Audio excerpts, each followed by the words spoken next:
Hey YouTube, it has been a while, as I often say in every one of these videos, because I just don't put out very often. We got big plans for the channel. Just a quick little update. We've gone through this past almost a solid year now. It's been it's been interesting. It's been a little rough. And I've been having a lot of trouble getting out here to work and do the things I want to do. I made a few mistakes in some decisions I made, and I'm adapting and moving on. And anyway, today I got a little bit of a project. I hope I can get it done today. It depends on if something comes up between now and the end of the day. But we've got this little beauty right here. So this is a, what is this? It's a Columbian leg vise. I picked this up, it's kind of funny how sometimes things work where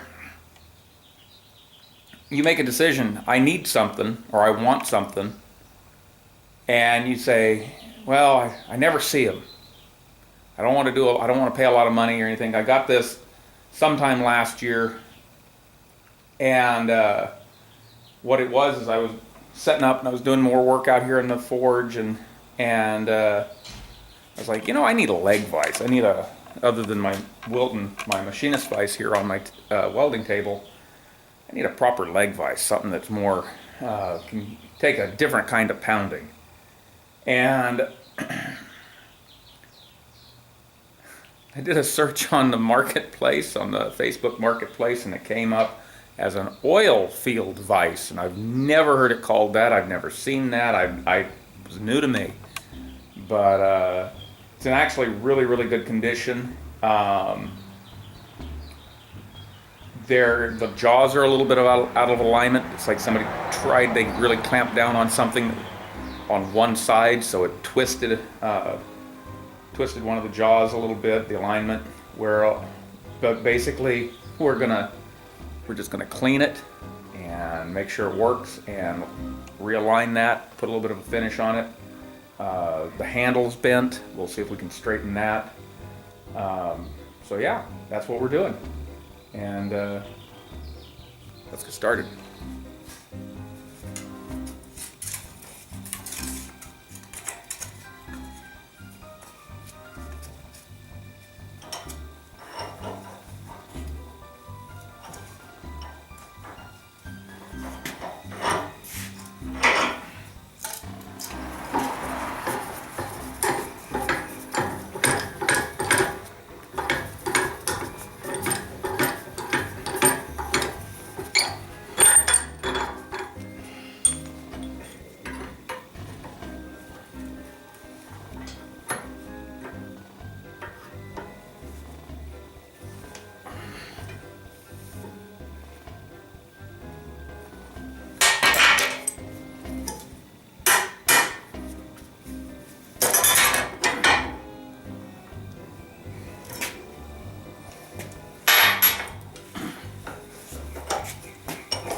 Well, those are the parts right there. It came apart pretty quick, easy. I should probably mention, I only paid $40 for this. And I think it's in surprisingly good condition for something you only pay 40 bucks for. I've always wondered about this, because I've seen others of the same brand, and they all have this, they all seem to be broke off like this, where the screw, and also the screw box here is always open-ended like this one is, and I've often wondered if it was supposed to have some sort of a cap. I don't know. I've seen a lot of them online and photos and stuff like that, and a couple of them in, you know, IRL, and they always look like this. So I don't know whether it's just that's the way they came, or if they all just lose a dust cap. I don't know. But next step, we're going to go ahead and see if we can clean this thing up. Yeah, I'll probably use some degreaser on it and get it down to bare metal. So yeah.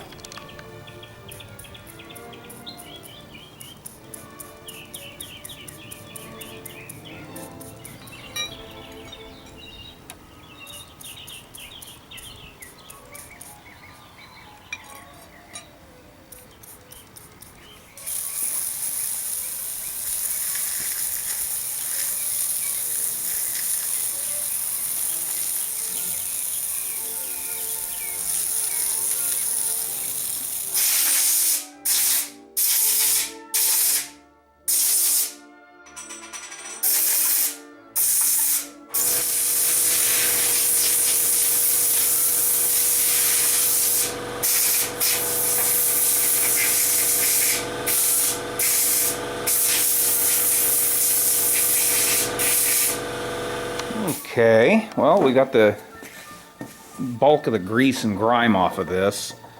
There's evidence all over this that at some point it was painted black. And it's even underneath the mounting bracket here. This is the bottom. I didn't know if they were painted at all, but it looks like they were maybe painted black. So I guess I could do that. I don't have a problem with painting it. I was originally just gonna wax it or oil it or something, but I'll paint it.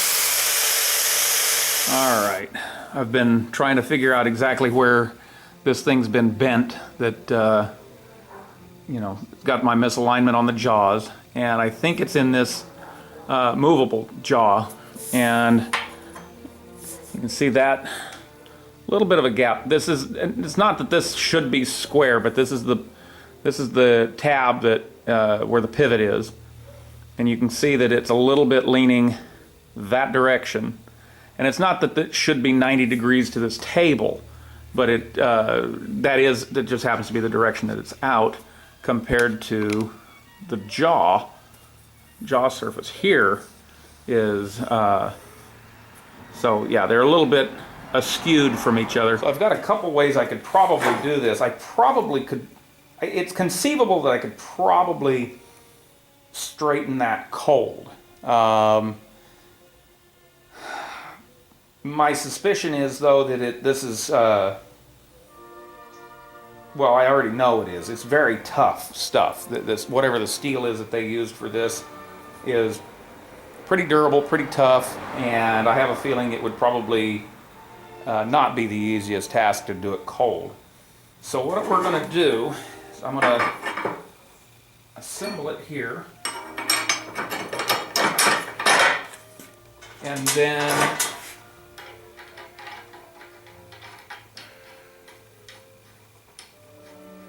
what I'm hoping is I'll set this up in into position. I'll get this tight the way I want it. And I'm going to set this in position where I can see the alignments of the jaws. And then what we'll do is we'll take the oxyacetylene and we'll heat it up down in here somewhere and get a wrench on it and give it a little bit of a twist and just ease it back to where it's supposed to be, and you know, keep back and forth and trying and that kind of stuff. And hopefully, I don't believe this is a tempered, I don't think this is hardened and tempered. I think it's probably just a tough steel that they've used. It could be we may screw the temper up and it'll never work right, but that's a little scary, but I don't think that's the case. I think this is probably just a really tough steel. So anyway, let's try it and find out. All right, one final look at what we've got going on here. We've got the leg vise clamped into position with this angle iron to the table. This has been snugged up. Still moves. You can see the gap here, which I'll zoom in real tight when we actually start working on this. I pulled out the Harbor Freight Tools cutting torch and stuff. I bought this little kit because my Victor set conked out on me, but what's interesting is this actually works pretty well, and unfortunately I don't have a rosebud. If I had a little rosebud, that's what I'd use. But what we're going to do is I'm going to try and heat it up down here, because I think, just kind of glancing at it, I don't have any registration, I don't have any points of reference really, but it looks like, to me, it's twisted right in here. So we're going to heat this up right in here and see if we can twist it back.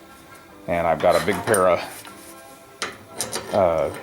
adjustable pliers here, some well, they're not Crescent brand, I don't think. They're China brand. Anyway, we're going to get on it. I'll line that with the old IS Bolus, give it a twist, and we'll heat this up, give it a little twist, and see if it sets. Let's get started.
All right, that didn't work too bad. You can see the gap's closed up. It's a little bit offset this way, but I'm fine with it.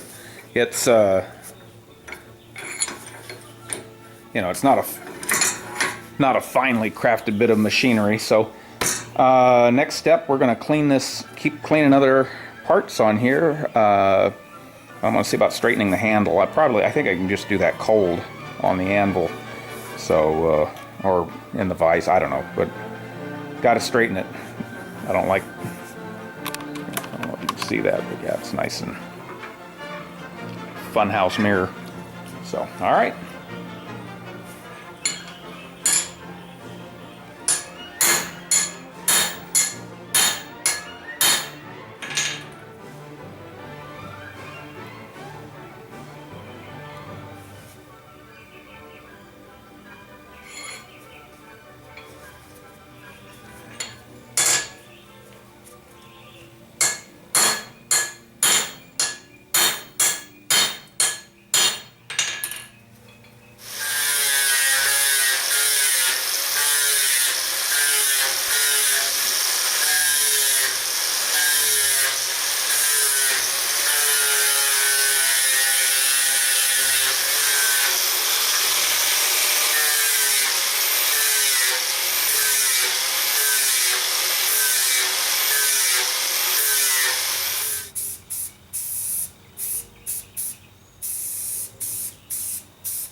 the next day. It's kind of late in the evening. We're losing daylight, but I think we got time to assemble this. It's all painted black.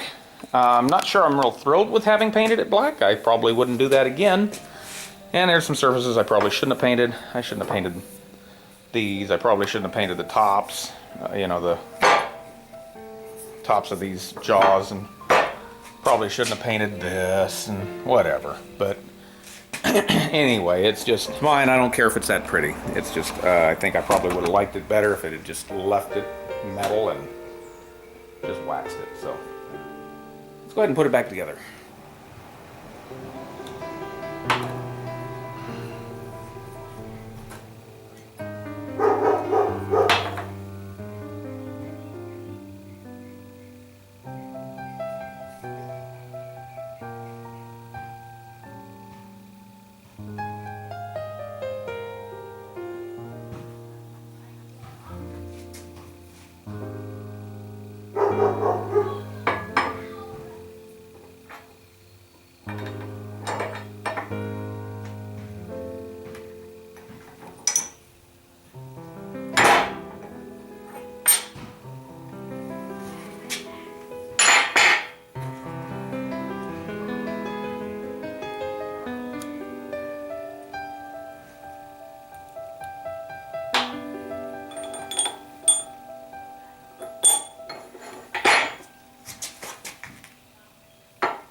Okay, that's it. It's just a quick little cleanup and stuff. It didn't really need any major work, just straightened up. You can see the jaws actually line up now. They're not pretty or anything, but I don't care. It backs out nicely. It just put a little bit of grease on the threads. I still would like to have a dust cap for the back here. My suspicion is that there had to have been one. I actually kind of looked. I thought maybe there might be a dust cap for, say, a wheel hub, like a, you know, bearing dust cap for like a trailer or something. I've never seen one that small, and I didn't see anything readily available. I may look around, and if not, eventually I might build something. But yeah, there you go. The Columbian Hardware Company, Cleveland, Ohio, made in USA. I don't know where that is, but yeah, works great. Makes me happy. So that's it. Just a quick and dirty little cleanup and paint on that. I'm not real thrilled. Like I said, I'm not really sure I would paint that. I probably wouldn't again. I'm not really sure where I'm going to put it. I have to come up with something. I'm still trying to figure out how to organize the smithy area here. Big plans coming up for the shop. I've got a lot of projects. I know I haven't been videoing in a while. I've got things backed up. The next project is going to be, I think, unless something else comes up, the next project's going to be that little 150-pound Trenton down there. Those are the materials I had flame cut or actually, ooh, you know what? I don't know if it would have been plasma cut. A bunch of plate for a anvil base of my own design. I've got to get a few more materials for that, and I still haven't figured out how I'm going to mount the anvil to the base, but it's just trivial little things, you know. Anyway, that's what's coming up next. After that, I still want to build a proper base for that anvil, the little hay button, and then you can't really see it, but that's the edge of a very special little anvil that I found. I'm absolutely jazzed about it, but I have to find a piece of railroad track. And the railroad track that I usually find is light rail. I need to find some heavy rail, or I think sometimes they call it standard rail, but I need to find the stuff that's 7 inches tall with a 3-inch head for it to actually work right. So That's pretty much it. So until next time, bye.